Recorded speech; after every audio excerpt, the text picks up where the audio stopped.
ప్రభునందు నాకు అత్యంత ప్రియమైనటువంటి వాళ్ళారా, మన ప్రభువును రక్షకుడైనటువంటి యేసుక్రీస్తు వారి యొక్క శుభనామంలో మీ అందరికీ నా హృదయపూర్వకమైన శుభములు వందనములు తెలియజేస్తున్నాను.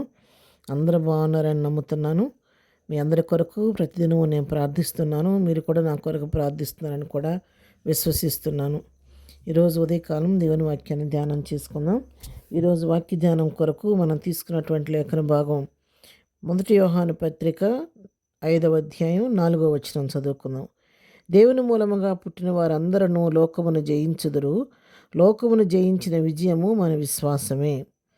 చూడండి, ఇక్కడ దేవుని వాక్యం మరి స్పష్టంగా చెప్తుంది. దేవుని మూలముగా పుట్టిన వారందరూ అంటే యేసు రక్తంలో కడగబడి ఆయన కుమారులుగా కుమార్తెలుగా స్వీకరించబడిన వారందరూ కూడా లోకమును జయించుదురు అని దేవుని వాక్యం సెలవిస్తుంది. లోకమును జయించిన విజయం ఏంటంటే మన విశ్వాసమే. అందుకనే వాక్యం సెలవిస్తుంది, విశ్వాసం లేకుండా దేవునికి ఇష్టమైనట అసాధ్యము అని వాక్యం సెలవిస్తుంది. అది విశ్వాసం ఎలా కలుగుద్ది అసలు అని చూస్తే వినుట వలన విశ్వాసం కలుగుద్ది.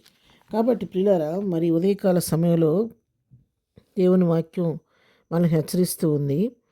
ఎవరైతే క్రీస్తు రక్తం ద్వారా కడగబడి ఆయన బిడ్డలకు అంగీకరించబడతారో మనం దేనికి భయపడవలసిన పని లేదు. దేవుడు ఈ లోకాన్ని జయించే శక్తిని ప్రభు మనకు అనుగ్రహిస్తాడు, మనం బలపరుస్తాడు, ధైర్యపరుస్తాడు, ప్రతి పరిస్థితి మీద మనకు విజయం ఇస్తాడు. ఎందుకంటే ఎప్పుడైతే మన విశ్వాసంతో ప్రభు యొక్క సన్నిధికి చేరతామో లోకాన్ని జయించిన విజయం విశ్వాసమే. కాబట్టి విశ్వాసంతో మన ప్రభు హస్తాలకు మన పరిస్థితిని అప్పగించుకున్నప్పుడు తప్పకుండా ఆ పరిస్థితిలో మన జయాన్ని పొందగలుగుతాము. కొరింథీయులకు రాసిన 1 పత్రిక 15వ అధ్యాయం 57వ వచనం చదువుకుందాం. అయినను మన ప్రభువైన యేసుక్రీస్తు మూలముగా మనకు జయం అనుగ్రహించిన దేవునికి స్తోత్రము కలుగునుగాక. ఈ జయం ఎవరి ద్వారా కలుగుతుంది?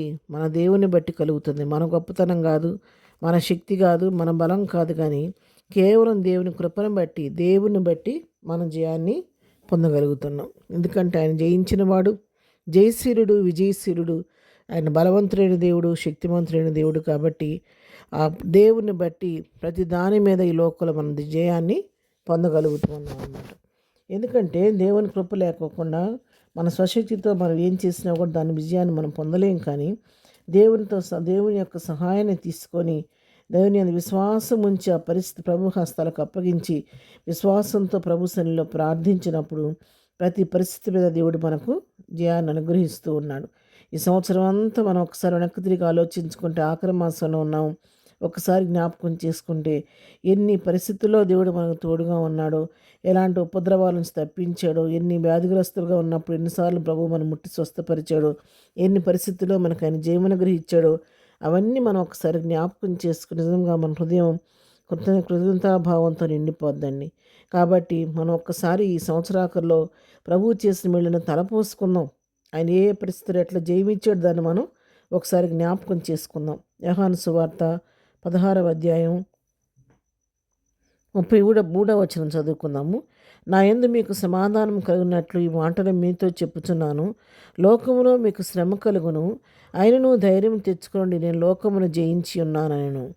ఈ లోకంలో ఉన్నాం కాబట్టి, రక్తమాంసాలు ఉన్నాం కాబట్టి, ఈ లోకం మనల్ని అంగీకరించదు కాబట్టి మనకు లోకంలో అనేకమైన శ్రమలు కలుగుతాయి. అది వాస్తవమే. కానీ వీటన్నిటిలో నుంచి మీరు ధైర్యంగా ఉంటే నేను మీకు జయం అనుగ్రహిస్తాను. ఎందుకంటే నేను మీకు ముందుగా ఈ పరిస్థితి అన్నింటిని ఎదుర్కొన్నాను.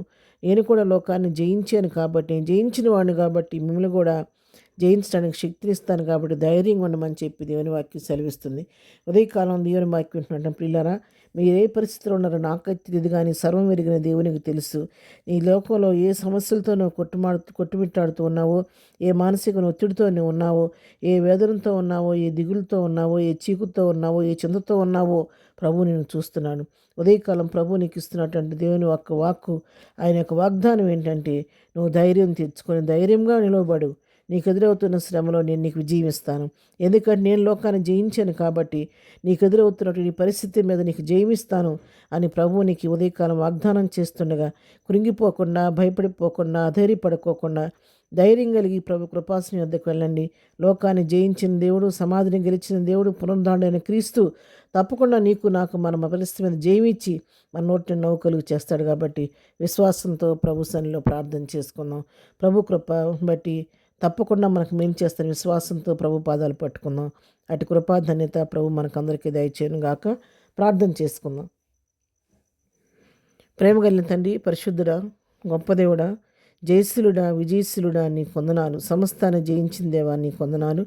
ఉదయకాల సమయంలో నీ కృపాసన ఎద్దకు వస్తున్నాం తండ్రి. ఈ ఉదయకాల సమయంలో ప్రియులైనటువంటి మా బిడ్డలందరినీ పేరు పేరు జ్ఞాపకం చేసుకోనండి. ఎవరు ఏ సమస్యతో ఉన్నా, ఏ వేదనతో ఉన్నా, ఏ చీకుతో, ఏ దిగులుతో ఉన్నప్పటికీ వారికున్న పరిస్థితి నుంచి వారికి విడుదల కలిగిచ్చేయండి ప్రభా. కృంగిపోకుండా, అధైర్యపడిపోకుండా ధైర్యంతో, విశ్వాసంతో నీ కృపాసన యొద్దకు చేరి నీ దగ్గర నుంచి జయం పొందుకునే కృపని బిడ్డలకు దయచేయండి.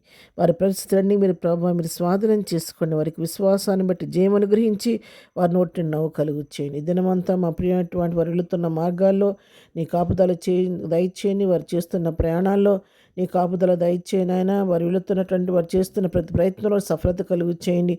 చదువుకునే బిడ్డలకు నీ జ్ఞానం దయచేయండి. బలహీనలుగా ఉన్న వారిని ముట్టి స్వస్థపరచండి. ఉద్యోగాలు లేని బిడ్డలకు ఉద్యోగాలు దయచి, వివాహం కాని బిడ్డలకు వివాహాలు సిద్ధపరచండి. గర్భఫలం లేని వారికి గర్భఫలం దయచేయండి ఆయన. ప్రతి సంఘాన్ని పరిచర్ని దీవించి ఆశీర్దించమని, ఉదయకాల దీవులతో ప్రతిబిడను దీవించి ఆశీర్దించమని, గంతా మహిమ ప్రభావాలు నీకు ఆరోపిస్తూ నిశ్చిస్తూ మనం తగ్గించుకుంటూ యేసు పరిశుద్ధ నామంలో ప్రార్థించడిగి పొందుకొని ఉన్నాము తండ్రి. ఆమెన్. ప్రభు కృప సదాకాలం మనందరికీ తోడై ఉండి నడిపించును గాక. ఆమెన్.